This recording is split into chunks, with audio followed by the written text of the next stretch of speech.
السلام علیکم ورحمۃ اللہ وبرکاتہ۔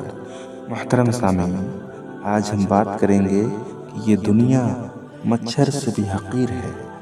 دوستو، یہ ہمیں جاننے کے لیے ویڈیو کو شروع سے آخر تک ضرور سنیں۔ اگر ویڈیو پہ نئے ہیں تو ہمارے یوٹیوب چینل کو لال بٹن پریس کر کے سبسکرائب ضرور کر دیں، بیل آئیکن دبا دیں تاکہ نوٹیفیکیشن آپ تک پہنچ سکے۔ فیس بک پہ ہے تو فالو شیئر ضرور کریں۔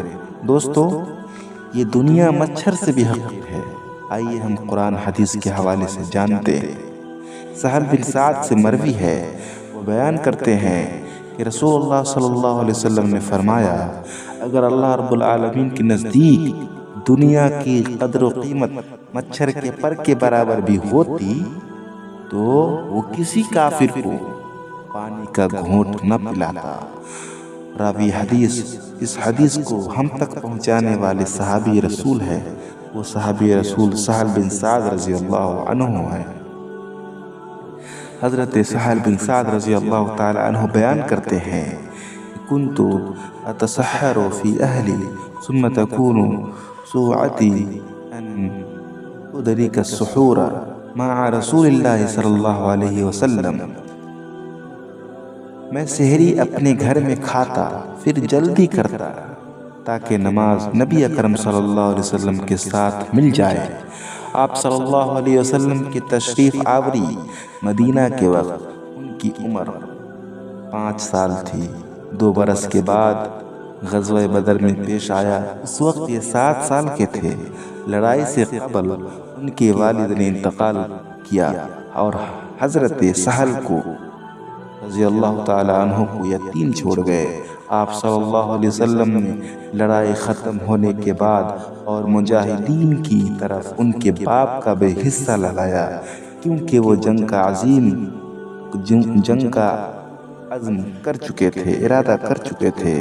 غزوہ احد میں وہ اور لڑائیوں کی طرح شہر کی حفاظت کر رہے تھے۔ آپ صلی اللہ علیہ وسلم کو جب چشم رخم پہنچا اور دھویا گیا، اس وقت آپ کے پاس آ گئے تھے۔ 5 ہجری میں غزوہ خندق ہوا، باوجود صغر سنی جوش آیا اور یہ عالم تھا کہ خندق کھودتے اور مٹی اٹھا اٹھا کے کندھے پر لے جاتے تھے۔ غزوات میں بھی میدان جنگ کے قابل نہ ہو سکے۔ 15 برس کا عمر اور تبلیغ زنی کے قابل ہوئے تو اللہ کے رسول صلی اللہ علیہ وسلم نے سفر آخرت اختیار فرمایا۔ یہ 11 ہجری کا واقعہ ہے۔ انہوں نے 97 ہجری 88 سال کی عمر میں انتقال فرمایا۔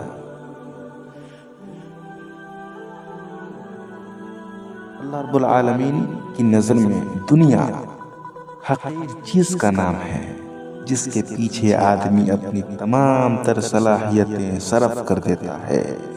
اللہ رب العالمین نے اسے فقط دھوکے کا سامان کہا ہے۔ دوستو، اللہ رب العالمین ارشاد فرماتا ہے، وَمَا الْحَيَاةُ الدُّنْيَا إِلَّا مَتَاعُ الْغُرُورِ، اور نہیں ہے وہ دنیاوی زندگی مگر دھوکے کا سامان۔ دوسرے مقام پر اللہ رب العالمین نے فرمایا، وَمَا الْحَيَاةُ الدُّنْيَا إِلَّا لَعِبٌ وَلَهْوٌ، کہ یہ دنیا کی زندگی تو ایک کھیل تماشا ہے اور بہت اچھا گھر تو آخرت کا گھر ہے، یعنی ان کے لیے جو اللہ سے ڈرتے ہیں۔ کیا تم نہیں سمجھتے؟ اللہ رب العالمین نے دنیا کی مثال دیتے ہوئے فرمایا کہ یہ دنیا کی رنگینیاں دیکھ کر آدمی اس کے پیچھے بھاگتا ہے، جبکہ ہو سکتا ہے کہ اس کو پانے سے پہلے ہی وہ ضائع ہو جائے، اس کو موت آ پہنچے۔ جیسے کسان فصل کاشت کرتا ہے، جب وہ تیار ہو جاتی ہے تو وہ گمان کرتا ہے کہ اب میرے علاوہ یہ کس کے پاس جائے گی، یہ سارا مال میرا ہی ہے۔ لیکن اگر اچانک آندھی آئے اور اسے تہس نہس کر دے تو کون ہے اسے واپس دلا سکتا ہے؟ ایسے ہی دنیا کی دل فریب کشش کے پیچھے نہیں بھاگنا چاہیے۔ اللہ رب العالمین نے فرمایا، اللہ رب العالمین فرماتا ہے انما مثل الحیات الدنیا کماء انزلناه من السماء فاختلط به نبات الارض مما یأکل الناس والانعام۔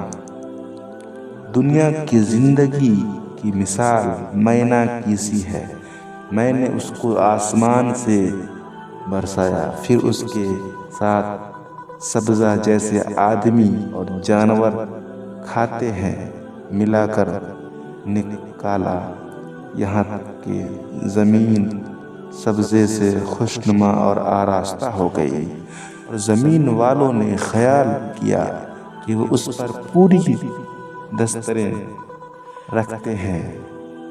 دوستو، نبی اکرم صلی اللہ علیہ وسلم نے دنیا کی حقارت کا ذکر کرتے ہوئے کئی مثالیں پیش کی۔ مثلا سپوز ڈیٹ آپ صلی اللہ علیہ وسلم نے دنیا کو مچھر کے پر کے برابر بھی نہیں سمجھا۔ دوسری جگہ آپ صلی اللہ علیہ وسلم نے مردار بکری کے، مرے ہوئے بکری کے بچے کے برابر بھی اس کو قرار نہیں دیا۔ سیدنا جابر رضی اللہ عنہ فرماتے ہیں کہ رسول اللہ صلی اللہ علیہ وسلم بھیڑ کے ایسے مردار بچے کو پاس سے گزرے کہ جس کے کان چھوٹے چھوٹے تھے۔ آپ صلی اللہ علیہ وسلم نے صحابہ سے دریافت کیا، تم میں سے کون ہے کہ 1 درہم کے بدلے اس سے لینا پسند کرے گا؟ صحابہ رضی اللہ عنہم نے عرض کیا، ہم تو کسی معمولی چیز کے عوض بھی اسے اپنے لیے پسند نہیں کرتے، فری میں بھی دیں گے تو ہم پسند نہیں کریں گے۔ آپ صلی اللہ علیہ وسلم نے فرمایا، کیا تم چاہتے ہو کہ یہ تم کو مل جائے؟ لوگوں نے کہا، اللہ کی قسم اگر یہ زندہ ہوتا تب بھی اس میں عیب تھا کہ اس کے کان چھوٹے ہیں، پھر مرنے پر اس کو کون لے گا؟ آپ صلی اللہ علیہ وسلم نے فرمایا، اللہ کی قسم دنیا اللہ رب العالمین کے نزدیک اس سے بھی زیادہ حقیر ہے جتنا تمہارے نزدیک یہ حقیر ہے۔ یہ بکری کا بچہ حقیر ہے جس کے کان کاٹے ہوئے ہیں اور اوپر سے مرے ہوئے ہیں۔ ایک مقام پر آپ صلی اللہ علیہ وسلم نے دنیا کو سمندر کے پانی کے قطرے کے برابر بھی قرار نہیں دیا۔ حضرت مستور بن شداد رضی اللہ تعالیٰ عنہ سے مروی ہے، وہ بیان کرتے ہیں کہ میں نے رسول اللہ صلی اللہ علیہ وسلم سے سنا، آپ صلی اللہ علیہ وسلم نے فرمایا، واللہ والدنیا فی الآخرۃ الا مثل ما یجعل احدکم اصبعہ هذه فی الیم فلینظر بما یرجع۔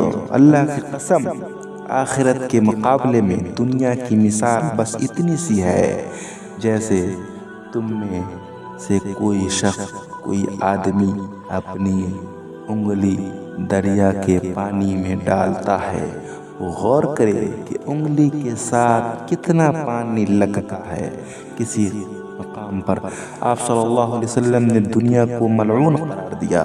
سیدنا ابو ہریرہ رضی اللہ عنہ سے مروی ہے، وہ بیان کرتے ہیں کہ رسول اللہ صلی اللہ علیہ وسلم نے فرمایا، الدنیا ملعونۃ ملعون وما فیہا الا ذکر اللہ وما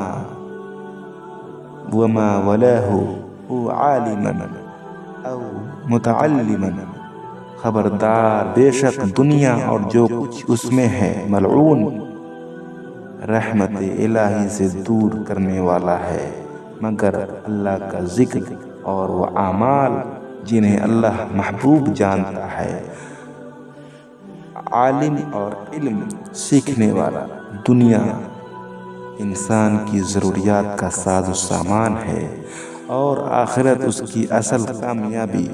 اس لیے آدمی ہمیشہ ایسے اعمال کرے جس سے اس کی دنیا کی زندگی اور اور آخرت کی زندگی کامیاب اور کامران ہو جائے، اور دنیا کی چیزوں، دنیا کی اشیاء اور رنگینیوں میں اس کی قدرت الفت نہ کرنے لگ جائے کہ اسے آخرت بھول ہی جائے، اتنے پیسے بٹورنے لگ جائے، اتنی دنیا کے پیچھے بھاگ جائے کہ آخرت کو بھول ہی جائے۔ رسول اللہ صلی اللہ علیہ وسلم نے نصیحت کرتے ہوئے فرمایا تھا، من احب الدنیا اضر بآخرتہ ومن احب آخرتہ اضر بدنیاہ وآثر ما يبقى على ما يفنى۔ جس نے اللہ سے بڑھ کر دنیا سے محبت کی، اس نے اپنی آخرت کو برباد کر دیا، اور جس نے آخرت کے ساتھ محبت کی، اس نے اپنی دنیا کو نقصان پہنچایا۔ بس تم باقی رہنے والے چیزوں کو فنا ہونے والی اشیاء پر ترجیح دو۔ ایک روایت میں ہے، آپ صلی اللہ علیہ وسلم نے فرمایا، ابن ماجہ کی روایت ہے، یہ بخاری کی روایت ہے، اللہ کی قسم میں تمہارے متعلق فقیری کا خوف نہیں رکھتا، بلکہ تمہارے بارے میں مجھے یہ خدشہ ہے، یہ ڈر ہے کہ دنیا تم پر فراخ ہو جائے جیسا کہ تم سے پہلے لوگوں پر فراخ ہوئی، پس تم اس میں رغبت کرو گے جیسا کہ انہوں نے اس میں رغبت کی، اور وہ تمہیں تباہ و برباد کر دے گی جیسا کہ اس نے انہیں برباد کر دیا۔ رسول اللہ صلی اللہ علیہ وسلم نے اس مقام پر دنیا کی مثال مچھر کے ساتھ دی ہے۔ بعض لوگ اعتراض کرتے ہیں کہ یہ مچھر و مکھی کی مثالیں کیوں؟ اللہ رب العالمین نے اس کا جواب بھی قرآن میں دیا ہے۔ اللہ رب العالمین نے فرمایا، ان اللہ لا یستحی ان یضرب مثلا ما بعوضۃ فما فوقها فأما الذين آمنوا فيعلمون أنه الحق من ربهم وأما الذين كفروا فيقولون ماذا أراد الله بهذا مثلا يضل به كثيرا ويهدي به كثيرا وما يضل به إلا الفاسقين۔ بے شک اللہ رب العالمین اس بات سے عار نہیں کرتا کہ مچھر یا اس سے بڑھ کر کسی چیز مثلا مکھی، مکڑی وغیرہ کی مثال بیان فرمائے۔ جو لوگ مومن ہیں، مسلمان ہیں، وہ یقین کرتے ہیں کہ ان کے رب کی طرف سے سچ ہے، اور جو لوگ کافر ہیں، اللہ کو نہیں مانتے، رسول کو نہیں مانتے، وہ کہتے ہیں اس مثال سے اللہ کی مراد ہی کیا ہے؟ اس سے اللہ رب العالمین بہت لوگوں کو گمراہ کرتا ہے، اندھیرے میں ڈال دیتا ہے۔ اللہ رب العالمین ان کو ہدایت نہیں دیتا ہے، اور بہتوں کو ہدایت بخشتا ہے اور گمراہ بھی کرتا ہے، تو صرف نافرمانوں ہی کو۔ مزید حدیث مبارکہ میں رسول اللہ صلی اللہ علیہ وسلم نے ایک دفعہ ذکر فرمایا، قیامت کے روز ایک بڑا اور موٹا آدمی آئے گا، اللہ کے نزدیک اس کے وقعت، اس کی ویلو مچھر کے پر کے برابر بھی نہیں ہوگی۔ مثال دے کر بات کو سمجھانا اللہ رب العالمین اور جناب محمد الرسول اللہ صلی اللہ علیہ وسلم کی سنت ہے۔ قرآن مجید میں اللہ رب العالمین نے کئی ایک پرند چرند جانوروں کی مثالیں دے کر انسان کو سمجھانے کی کوشش کی ہے۔ چند ایک بطور نمونہ یہ ہے کہ اللہ رب العالمین نے مکھی کی مثال بیان کی، یا ایھا الناس ضرب مثل فاستمعوا له ان الذين تدعون من دون الله لن يخلقوا ذبابا ولو اجتمعوا له وان يسلبوه الذباب شيئا لا يستنقذوه منه ضعف الطالب والمطلوب۔ لوگوں، ایک مثال بیان کی جاتی ہے، اسے غور سے سنو کہ جن لوگوں کو تم اللہ کے سوا پکارتے ہو، وہ ایک مکھی بھی پیدا نہیں کر سکتے، اگرچہ اس کے لیے سب مجتمع ہو جائیں، سب جمع ہو جائیں، جتنے تمہارے بابا ہیں، جتنے تمہارے مشکل کشا ہیں، وہ سب جمع ہو جائے، وہ ایک مکھی پیدا نہیں کر سکتے۔ اگر ان سے مکھی کوئی چیز چھین لے جائے تو اس سے بھی چھڑا نہیں سکتے۔ طالب اور مطلوب یعنی عابد اور معبود دونوں گئے گزرے ہیں، یعنی جو مانگ رہا ہے وہ بھی کمزور ہے، جس سے مانگا جا رہا ہے وہ بھی کمزور ہے۔ اللہ رب العالمین نے مکڑی کی مثال بیان کی، مثل الذین اتخذوا من دون اللہ اولیاء کمثل العنکبوت اتخذت بیتا وان اوہن البیوت لبیت العنکبوت لو کانوا یعلمون۔